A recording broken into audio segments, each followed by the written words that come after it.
A empresa me contrata para eu ir resolver problemas financeiros que está acontecendo por falta de marketing, por causa de venda, para chegar no cliente. Então a gente produz toda uma campanha de marketing para fazer aquela empresa crescer, prosperar. Isso não é do dia para a noite. E tem toda uma análise para fazer aquilo funcionar, do início da produção a chegar à mão do cliente final e o pós-venda. Então se gasta muito dinheiro. Aí a gente faz essa campanha, produz o marketing, o designer, as mídias para internet, para televisão, até para rádio FM se usa ainda, para quem acha que isso não existe mais. Sim, usa. E aí tem todo esse processo desenhado, filmado, equipes, designer, gráfica, tudo. O empreendedor ele ainda tem uma dor de cabeça, preocupação que ele vai ter funcionários. Empresas pequenas que eu atendo têm 60 funcionários, pequenas empresas. Empresas maiores chegam até 2.000 funcionários. Então você imagina aí você ter R$ 3.000 pagando 2.000 funcionários, a dor de cabeça que é. Você tem que ter esse dinheiro e além disso você tem que ter toda a estrutura funcionando, que precisa de mais dinheiro, e aí você tem um contador e toda a estrutura que o Brasil coloca sobre o empreendedor, que é muito pesada, não tem o lucro igual em outros países como os Estados Unidos, Paraguai e por aí vai. A carga tributária do Brasil é a maior do mundo, porque não tem incentivo para fazer geração, criação, por isso que os Estados Unidos é rico e o Brasil não. As pessoas não conseguem entender isso, que é básico, né? Não estuda sobre isso. Então a gente tem todo um trabalho. Aí o empresário, o gerente lá do lugar, da empresa, nas empresas costumam ter assim o telefone de atendimento ou o balcão, como um supermercado tem. O que o empreendedor faz?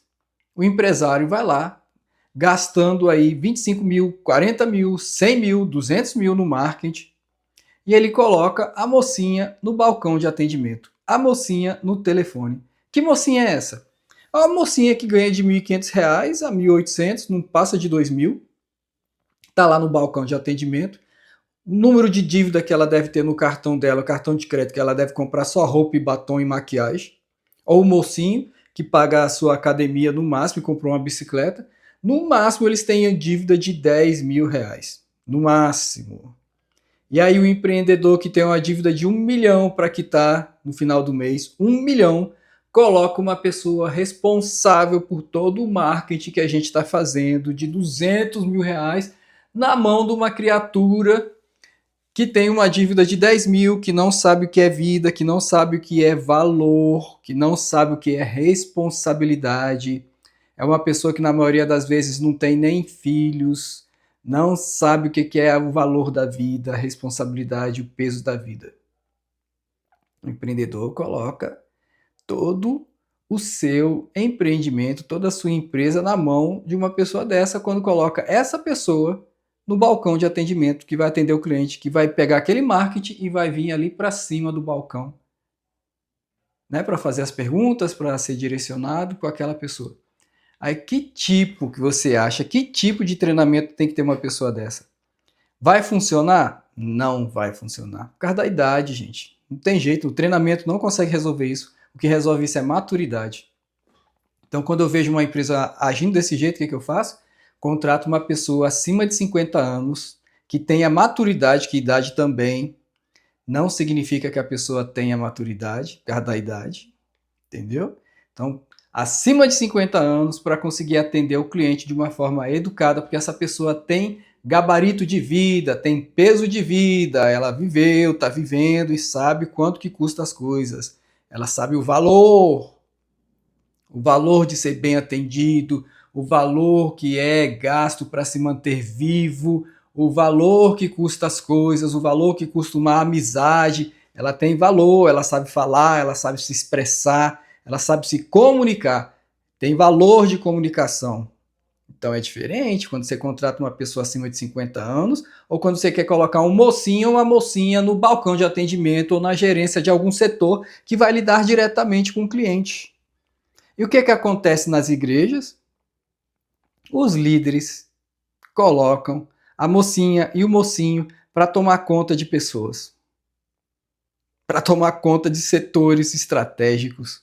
onde tem valor, porque são pessoas. Coloca na ONG, no lugar para tomar conta de pessoas, a mocinha e o mocinho. Coloca nos lugares estratégicos que vai alavancar a empresa, aquela mocinha e aquele mocinho que não sabe atender o cliente porque não tem valor para ele só deve 10 mil reais por mês. Ele não deve 1 milhão, ele não tem propósito, ele não tem alvo, ele não quer fazer aquilo virar uma franquia, ele não sabe quanto que custa uma vida de uma pessoa que está doente e necessita de um atendimento para receber a cura. Ele não sabe o valor de uma unção, não sabe o valor que é tudo que tem envolvido na vida, né? Não sabe o valor que é, não sabe. Aí você vai e coloca aquela pessoa para ficar tomando conta de lugares, de posições estratégicas. O que vai acontecer? Simplesmente não acontece. Aquilo que deveria ter como resultado, você não tem resultado. Então tem que prestar muita atenção aonde que estão os mocinhos e as mocinhas. Onde você colocou? Arruma outro serviço para eles, que não tem esse peso, que não tenha valor. Arruma outro serviço. Já que quer colocar em atividade, arruma outro serviço. Mas não pode ser em lugares, em posições estratégicas de alto valor, de valor grande, de valor alto. Entenderam? Não pode ser. Nunca. Então você vai entender que você precisa de uma equipe que trabalha com você na mesma visão.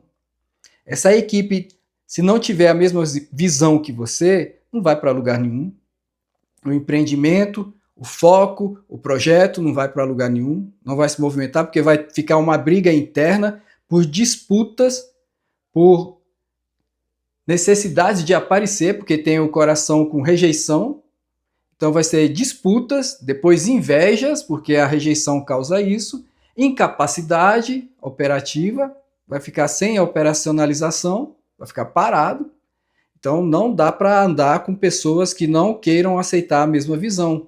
Impossível, porque vai ter uma divisão. Então, obediência, mesma visão, aí você vai ter que ver a intenção do coração, vai fazer os testes de intenção de coração, porque a pessoa vai ter que ter uma intenção limpa, transparente. Pessoas que não são limpas, que não são transparentes, que ficam fazendo tramas, sabe? Tramas na cabeça, Jezabel, tramando. Tá tramando ali, você tá falando uma coisa, ela tá tramando como que vai burlar aquilo lá, como é que vai enrolar, como é que vai passar por cima daquele comando e vai fazer do jeito dela. Então essa pessoa tem Jezabel, tá tramando, ela vai querer derrubar tudo que foi feito. Jezabel é isso. Vai tomar o reino, vai derrubar tudo. Jezabel é para tomar o reino, ou seja, tirar a mão do governador e colocar a mão dela. Entenderam? Ferramentas, servos de Deus, a mão do governador, que é Deus, está no local. A Jezabel não, tira a mão de Deus e coloca a mão dela, vai governar de acordo com a ideia dela. Ela é cheia de ideias. Jezabel tem ideias aí a vender e a dar. Ela tem ideia para tudo. Ela só não tem ouvido para ouvir a Deus e obedecer. Então você vai ter que ver lá, vamos lá, de novo, obediência, mesma visão, intenção de coração. Você vai ter que olhar a intenção de coração. Posições estratégicas. Obediência, mesma visão, intenção de coração, posições estratégicas. Você tem que observar isso. Se não observar esses 4 pontos iniciais, tudo que você começar não vai funcionar. Você vai ficar lutando, dando murro em ponta de faca, como os mais velhos falam, né? Vai se machucar, vai estressar, vai entrar em depressão, vai ter doenças no seu corpo, porque você vai estar lutando contra pessoas que não querem que você consiga alcançar o alvo. O alvo foi estabelecido, elas vão lutar para que você não consiga alcançar o alvo.